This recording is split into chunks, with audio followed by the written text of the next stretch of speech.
आज की कहानी है माँ की झांपी का रहस्य। बेटों और बहुओं की 15 सालों की मेहनत बेकार हुई जब 15 सालों से दोनों बेटे और उनकी पत्नियां माँ की सेवा कर रहे हैं झांपी के लिए। एक दिन जब माँ ने झांपी खोला तो दोनों बेटे और बहुओं की आंखें फटी की फटी रह गई। उमा देवी 70 साल की हो गई है। उमा देवी के 2 पुत्र हैं। उमा देवी के पति का अभी 5 साल पहले स्वर्गवास हो गया। उमा देवी अपने छोटे से पुराने मकान में रहती है जिसको उनके पति ने ही बनवाया था। दोनों बेटे उनके साथ नहीं रहते। जब भाइयों में जमीन का बंटवारा हुआ तो वे दोनों अपने अपने हिस्से के घर में अलग अलग रहते, लेकिन ऐसा एक भी दिन नहीं रहता जब वो दोनों उमा देवी से मिलने या उनकी सेवा करने नहीं आते हो। दोनों की पत्नियां भी दिन में आती हैं, यानी कि यूं ही समझ लीजिए कि उमा देवी का घर कभी खाली नहीं रहता। कोई न कोई वहां उनकी सेवा चाकरी में लगा ही रहता है। दोनों बेटों ने अलग अलग अपना घर बसा रखा है। सबकी अपनी पर्सनल लाइफ भी है और परेशानियां भी हैं। आदमी चाहे कितना भी बड़ा बन जाए, उनकी परेशानी कम नहीं होती। अमीर से अमीर इंसान को भी यह परेशानी होती है कि वो अमीर कैसे बना रहे। दोनों बेटों ने कई बार जिद भी की माँ उनके साथ जाकर वहां रहें, लेकिन उन्होंने कहा कि वो यहीं रहेगी उसी घर में, उन्हें और कहीं चैन नहीं आता है। आप सब ऐसा बिल्कुल मत सोचिए कि यह दोनों बेटे बड़े ही सुपुत्र हैं, इसलिए यह अपनी माँ की सेवा में लगे रहते हैं। दोनों बेटों को उनसे ज्यादा प्यार या लगाव की असली वजह कुछ और ही है। वजह है उनकी माँ का एक बड़ा सा झांपी, एक बड़ा लकड़ी का झांपी जिस पर ताला लगा है।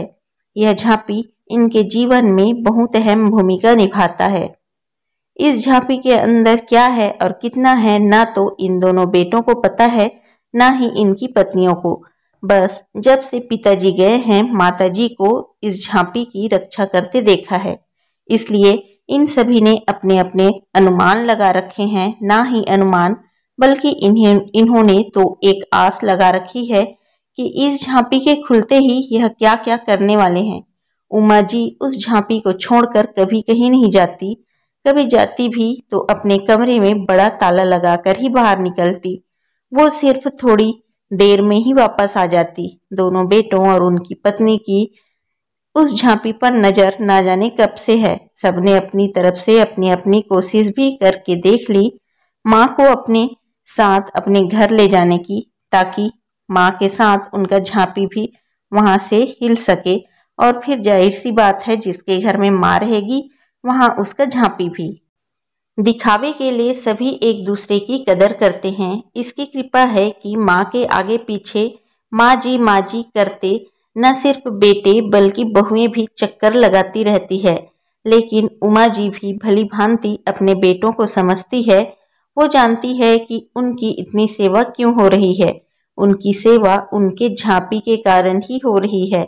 उन्हें पता है जिस दिन यह झांपी इनके हाथ आया उस दिन उनका मूल्य कुछ भी नहीं रह जाएगा। दोनों भाइयों और उनकी पत्नियों में यह पाते हैं कि माँ के पास न सिर्फ उनका सोना है, बल्कि उनकी सास का भी सोना इसी झांपी में है। माँ इसलिए इस झांपी को की इतनी हिफाजत करती है। सभी अपनी अपनी कहानियां बनाकर बैठे हैं। किसी का दावा है कि उन्होंने झांपी को एक बार उठाकर देखा है, वो बहुत भारी है। माँ के कमरे में इन बहुओं ने कई बार सफाई के बहाने झांपी के पास जाने की कोशिश की, लेकिन माँ जी ने उन्हें बार बार टोका और कहा कि इस झांपी से अभी दूर रहो। समय आने पर इस झांपी में क्या है तुम्हें अपने आप ही पता चल जाएगा। आखिर माँ की बात कौन टालता, और वो भी अभी तो कोई भी नहीं, बस उस समय के इंतजार में यह सब माँ का अच्छा बेटा और अच्छी बहू बनने की कोशिश कर रहे हैं। रात में कोई ना कोई माँ के घर में जरूर रुकता, लेकिन माँ जी उसे अपने कमरे में सोने नहीं देती थी।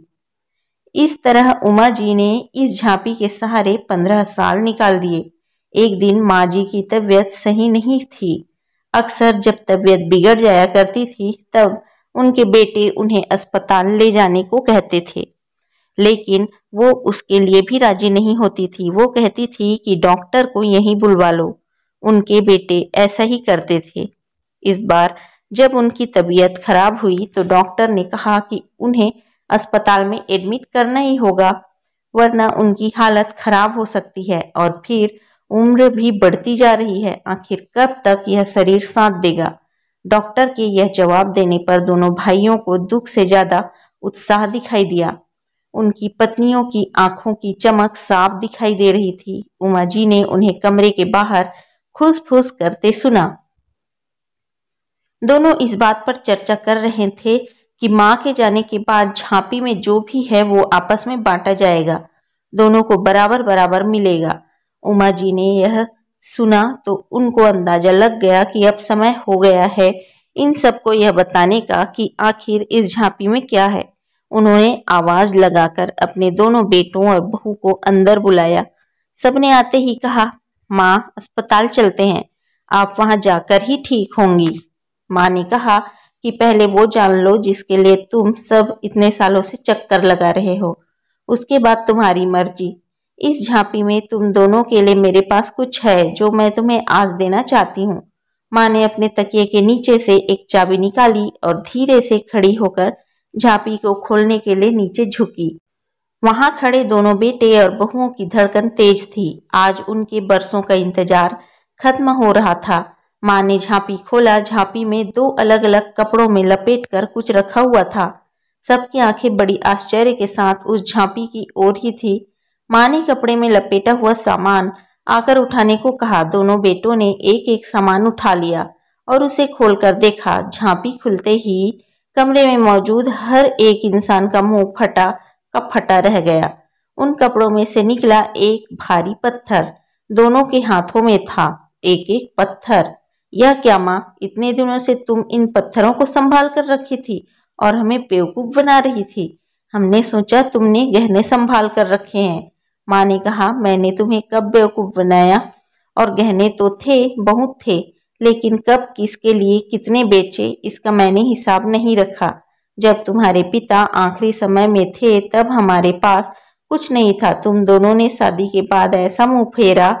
क्या तुम्हें पता है कि किस अभाव में उनका अंतिम समय गुजरा? पर उस समय भी उन्होंने तुम्हें कुछ नहीं कहा। उन्होंने उस समय भी मेरा सोचा। उन्हें पता था कि उनके जाने के बाद उनके बेटे मेरे साथ भी यही करने वाले हैं, इसलिए उन्होंने मेरे लिए इस झांपी का उपाय खोजा। देखो कितना सही उपाय दिया था। तुम लोगों को बेवकूफ बनाना या तुम लोगों से सेवा करवाना उनका मकसद था, न मेरा। वो चाहते थे कि उनकी जाने के बाद मैं अकेली न रहूं। बेटे मेरे साथ हो, मेरी आंखों के सामने, बस यही इच्छा थी। अब मैं शायद ज्यादा न रहूं, इसलिए मैंने तुम्हें सच बता दिया। दोनों बेटे बहू अब कमरे में बड़बड़ाते हुए और गुस्से से निकले। करीब 2 घंटे तक माँ के कमरे के बाहर ही सब एक दूसरे पर अपना गुस्सा निकाल रहे थे। बहस हो रही थी कि अब माँ को अस्पताल ले जाना है कि नहीं, और ले जाएगा तो खर्चा कौन उठाएगा। माँ जी अपने बिस्तर पर लेटी हुई सब सुन रही है। तो दोस्तों, आपको आज की यह छोटी सी कहानी कैसी लगी? पसंद आया है तो लाइक, शेयर, सब्सक्राइब कर लीजिए। यहाँ तक सुनने के लिए आपको दिल से शुक्रिया। मिलते हैं आपको एक अच्छी सी नई कहानी के साथ।